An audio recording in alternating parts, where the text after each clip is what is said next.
খেয়াল করে দেখেন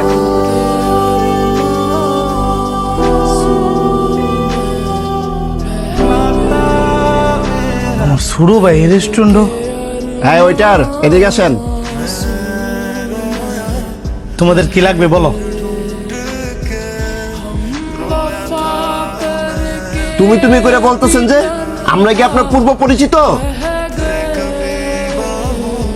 কিরে বেড়া কথার জবাব দেশ না গেলে গিয়া। ভাই সরি, কি খাবেন বলেন। তুই ওইটারে আম করে বাইরে রাখতেছস, এন তোর বাইকেরা সার করবে না।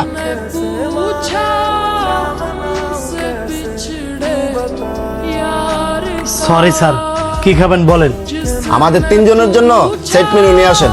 আর শুনেন, অপরিচিত মানুষের সাথে কখনো তুই কিংবা তুমি করে কথা বলবেন না, সে হোক ছোট কিংবা বড়। জান। ঠিক আছে স্যার।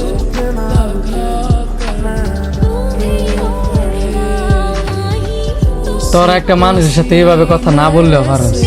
আমরা তো লোকটার খারাপ কিছু কই নাই। কে রে, তোর কি খারাপ লাগতেছে? ধরো এই বিষয় বাদ দিছে, অন্য বিষয় নিয়ে কথা কর। স্যার এই যে আপনাদের খাবার। এই এদিকে আসেন। জি স্যার বলেন। এই খাবারগুলো লয়ে যান, আর যে আমাদের খাবারগুলোর অর্ডার নিছে তারা দিয়ে পাঠান। ঠিক আছে স্যার।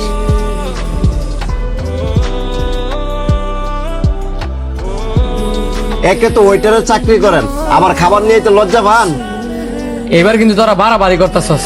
অনেকক্ষণ ধরে চুপ করে রয়েছি। আমরা বাড়াবাড়ি করতেছি মানে? হ্যাঁ রে, কিছু কইলে তোরে তো গায়ে লাগে কে রে? তোরা এতক্ষণ যারা অপমান করতেছস, হ্যাঁ আমার ভাই। আমরা জানি এই লোকটা যে তোর আপন ভাই। সমস্যা হইলে তোর পরিবারের সাথে হয়েছে, তোর সাথে ধর হয় নাই।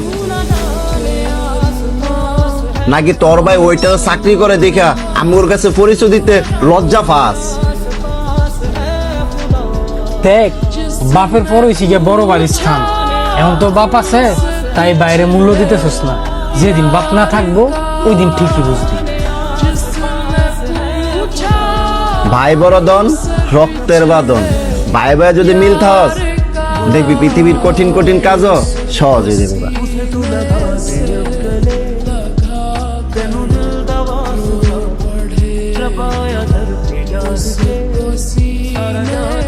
ভাই मेरे सपने सवार